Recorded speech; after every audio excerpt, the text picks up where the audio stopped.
Hello you scientists and rock stars, my name is Jamie Dean and welcome to another unboxing video here on Sidescrollin.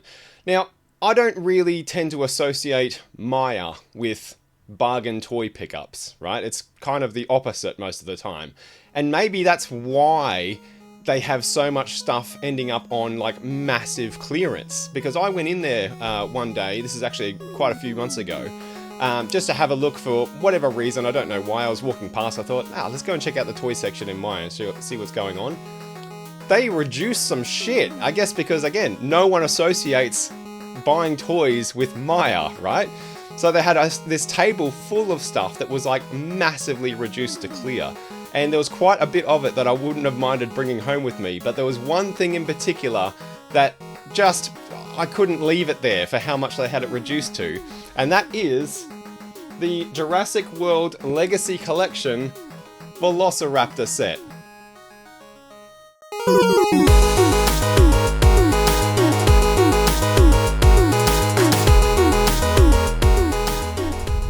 So this is part of the modern Jurassic World toy line from Mattel. Part of their legacy collection that they're doing, where they're basically not re-releasing old toys, but just releasing new toys with a bit of a retro spin, a bit of a retro take on it. But this particular set has a Velociraptor, two of the Jurassic Park crew, as well as Robert Muldoon, and the Raptor cage. And this was reduced, like it says here, it was originally $85, this set, which is kind of bonkers, really. Like, I don't know that it's worth anywhere near close to that. But I can see here on this price tag that it was then reduced to $55 and then reduced again down to $25.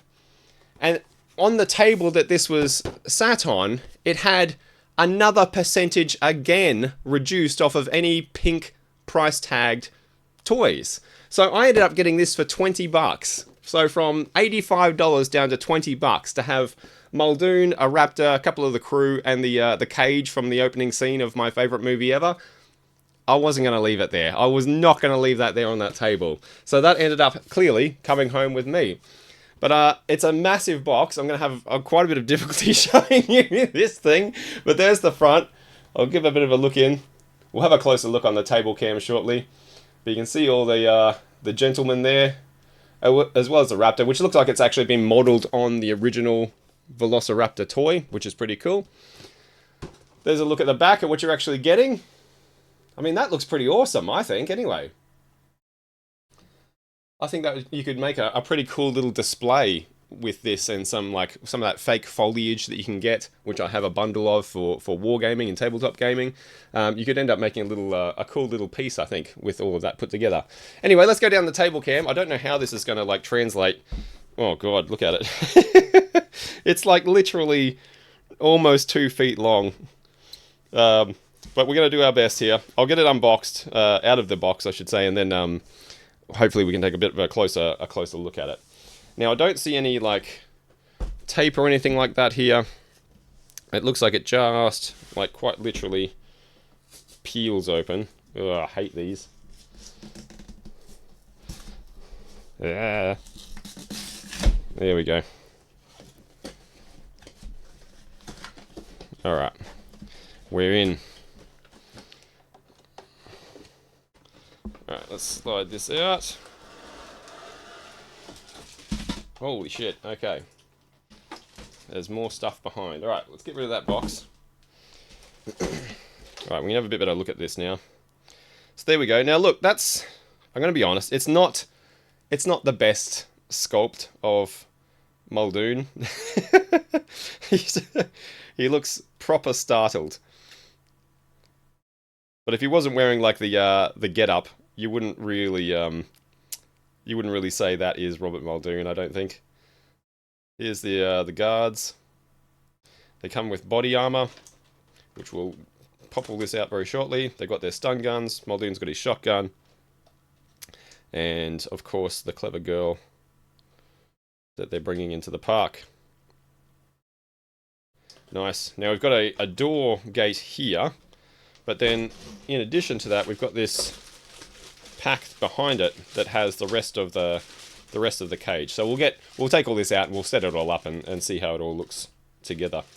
Alright, we'll put that to one side for now. Let's get the figures out and have a bit of a look and see quality-wise. Now, I'm not expecting miracles here. Like, I don't think these are going to be terribly well made. I'll be surprised if they are. There we go. 2, 3. That guy's got a big, like, thing behind him. I don't really know why. And the Raptor. Get all this out. And we'll go through it. So yes, Jurassic Park is my absolute favourite movie of all time. And funnily enough, it's also my favourite book of all time. Even though the two are quite different. They share a lot of like similar basic story beats, but the movie, if you've never read the book, the movie is certainly not a one-to-one translation at all. There's a lot of stuff that happens in the book that is not in the movie anywhere. Some of it even ended up being in The Lost World. It's a bit of an interesting story with the books in that Michael Crichton wrote Jurassic Park just as a one-and-done thing. Spoilers if you haven't read the book, by the way. Ian Malcolm dies in the book, from memory. And never envisioning that there would be any more, you know, it was sort of like, it was one story, it told its story, it had a beginning, middle, and end, and that was it. But then when the film got so massively popular, he wrote a sequel, The Lost World, which is a sequel to the film. It's not a sequel to the first book. And so Ian Malcolm's suddenly back again. And that book, even though the movie... I like the movie. I like The Lost World. I quite enjoy it. It's just a bit of a fun monster movie, really. I don't think it holds a candle to the first one, but it's still a fun time. But the book of The Lost World is, like, completely fucking different from the film. Totally different. And I think it is so much better than the movie. It's a really fucking good book that has nothing to do with the film whatsoever. So if you didn't enjoy the film and you've never actually read The Lost World, the novel, I would highly recommend it. It is also one of my absolute favourite books of all time.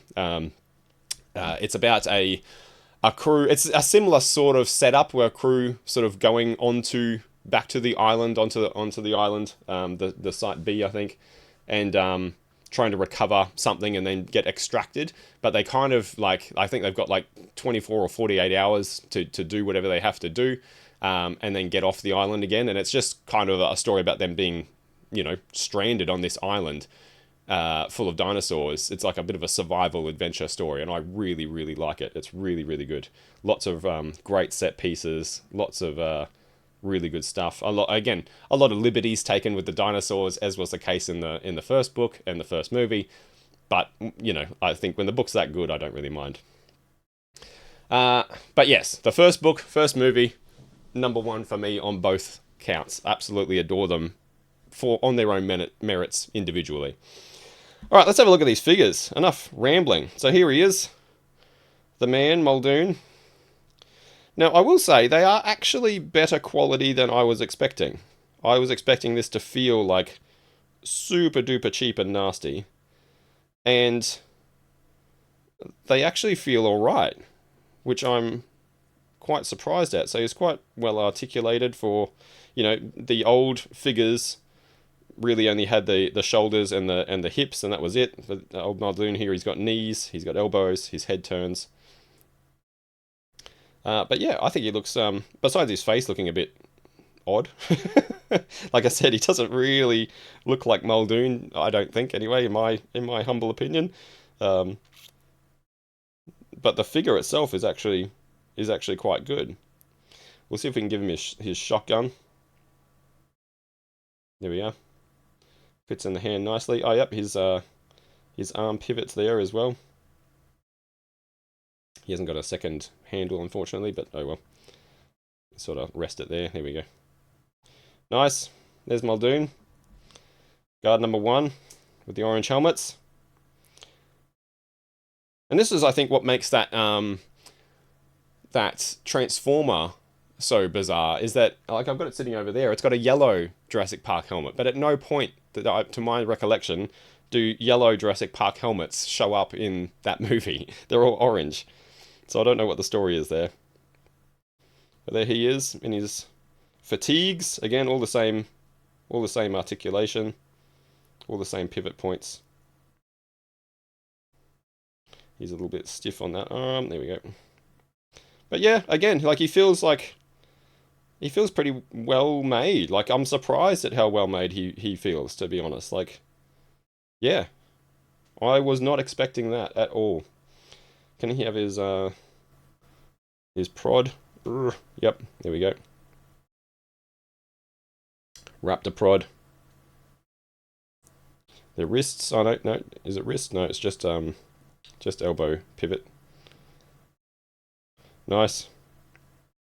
There he is. And we've got the final gentleman. Same sculpt, just a different head, but same fatigues and everything. They've got this body armor. I wonder how easily this goes on.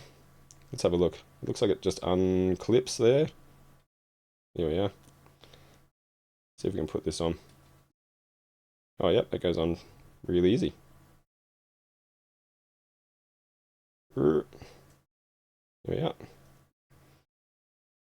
There we go. Cool. Yeah, it's good. Fits nice. Goes straight on. Easy done. Not a struggle. We've got some radios here. So we can give him a radio. Hold that. Can you hold that? They're kind of like a bit of almost like a rubbery sort of... No, he doesn't want to hold it in that hand. Maybe this one. No, I can't get him to hold the radio easily. Yeah, the hands are like a bit of a rubbery kind of plastic. They're not really super soft and malleable, but you can see the fingers do have some flex in them to more easily allow the weapons and things to go in, except for the radio, for some reason. Alright, what else we got here? It looks like, what are these, like knee pads? For when you're, I don't know, breakdancing or skateboarding? I don't know. I think they're knee pads? Yeah, that's where they seem to fit. Okay. There we are. And they've also got, what is this? Oh, a spotlight. Will you hold your spotlight? Yes, okay. There we go. Yeah, that's cool. I really like that. Let's put the armor on the other dude.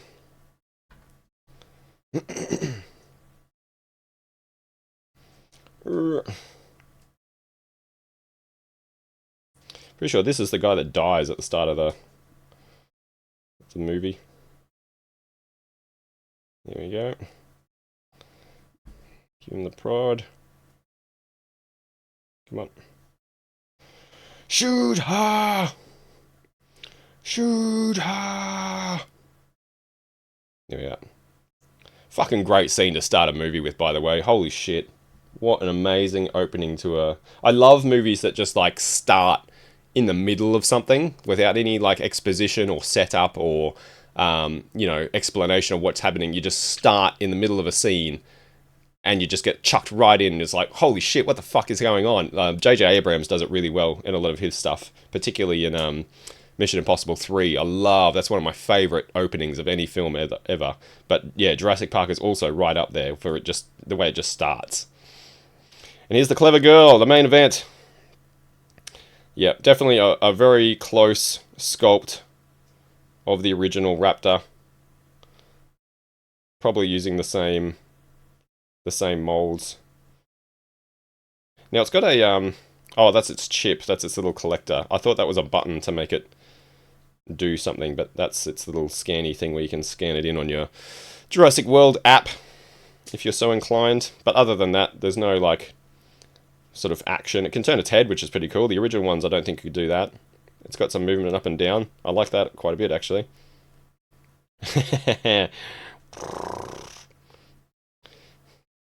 Mouth opens. The jaw's quite loose. Yeah. I can't do a raptor sound. That's terrible.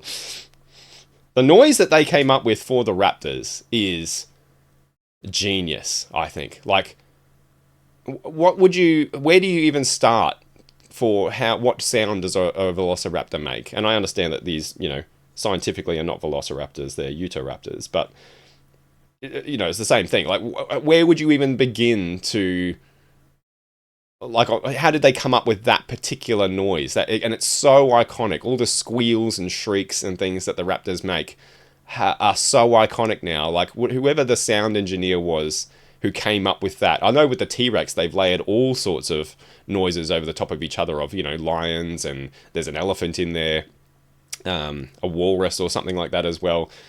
But, the T-Rex kind of just has a roar, right? Like, it's like a big dinosaur, they want to make a roar, they make a roar. But the raptors, they don't really roar. They have, like, such a unique sound, and I just think it's fucking incredible what they managed to come up with no real frame of reference whatsoever. Like, it doesn't really even sound like anything in the animal kingdom, that it's based on, So, well done on that front, 100%. Tail's got a little bit of articulation. Legs move backwards and forwards, just like the original one. I think it's roughly the same size as the original. It might be a bit smaller, but it does have the head movement that the original did. The original, you would push the head down and it would open its jaw. It would have like a shrieking action. I'd love to get a hold of those original. I mean, they're stupidly expensive now, but those original Jurassic Park dinosaurs. I had the Velociraptor. I had the Pteranodon, Pterodactyl, whatever they called it. I had the Dimetrodon. I think they were the 3 official Jurassic Park dinosaurs that I owned as a kid, and the rest were like those cheap, the cheap $2 store, rubbery, hollow kind of dinosaurs that are molded on artwork from the 20s and stuff like that, in crazy bonkers colors and terrible paint jobs. I had a lot of those, but they were the three official Jurassic Park ones that I had. Here's the cage, or I think it's the rear of the cage. Let's get this thing put together. It looks like there's actually a fair bit to it here. Can I just tear this in? Yeah, let's just tear into this. Alright, so that looks like the base of the cage, I'm guessing.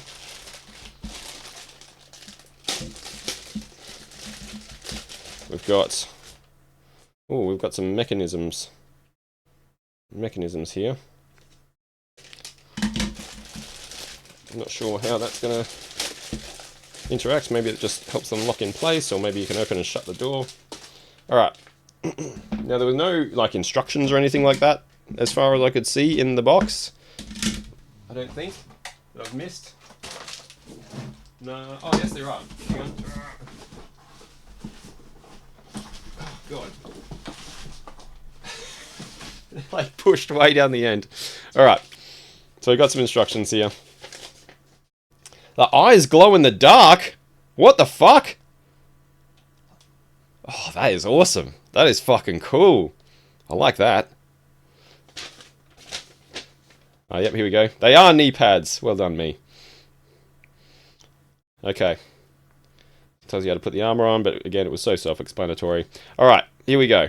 Here's how we actually put this thing together. I mean, it's not the most complicated thing ever, but I'm also a bit of a dullard, so we'll just sit that there for a second. Alright. So we've got these two pieces. It looks like this one is the roof. No? Yes, it has to be the roof.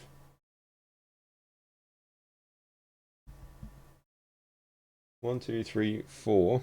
Oh, I see. The wrong way around. That way. Okay. So we're like this. Yes. Yes, yes, that looks right. They just clip in. I hope it's right, because they, I don't think they're getting unclipped. Alright, there we are. That's that done. Turn it upside down. No. No, we put the back on, okay. Back on this way. Does that not clip? It just sits there. Oh no, it does clip. Okay. There we are. Turn it around the other way. Put the floor on. Does it have a particular way that the floor goes? It looks symmetrical to me, so I don't think it's going to matter. Here's hoping not, because I've just clicked it in.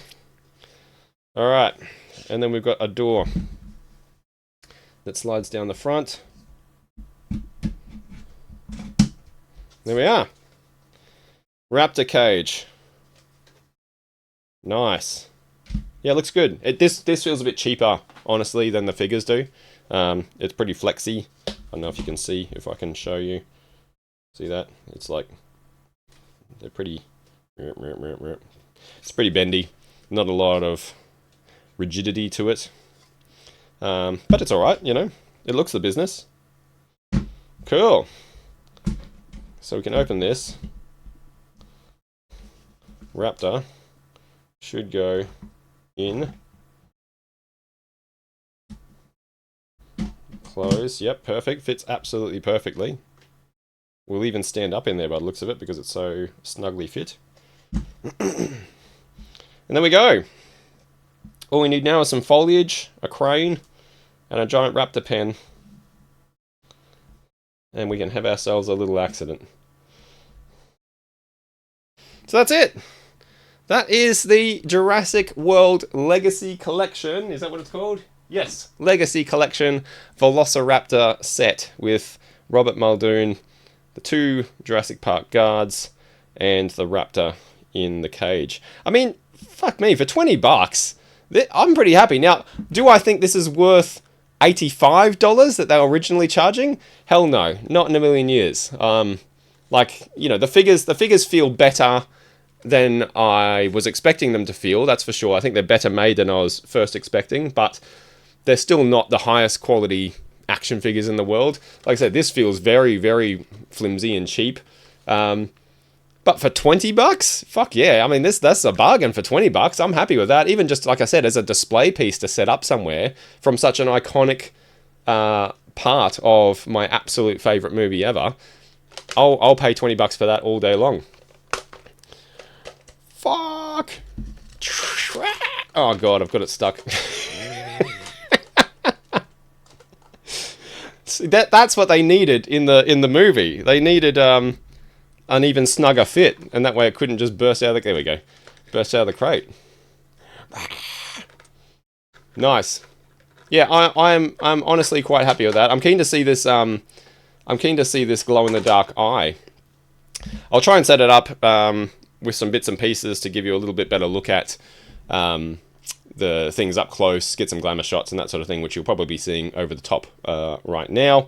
But yeah, I honestly, for $20, I think that's worth that all day long, just to have it as a display piece, just to have it as a little memento of a fantastic scene from a fantastic movie. I'm well happy with my purchase, and I'm glad I walked into Maya on that particular day. I'm gonna have to go back in there and have another look again at some point, because like I said, that clearance table was packed. If you've got a Maya wherever you live, go and check out their toy section and just have a look. Just, you never know, you know? You might not have ever thought to go in there and look at toys, but you may just get a little surprise like I did with this particular set if you go in and check it out. Alright, that is it, everybody. That's going to do it from me for today. I hope that was interesting. I hope that was entertaining. I hope it was a little bit nostalgic if you grew up with these movies and loved them as much as I do. But yeah, I'm well happy. So, until next time, thank you so much for hanging out. My name has been Jamie Dean, and as always, keep on side-scrolling. Clever girl.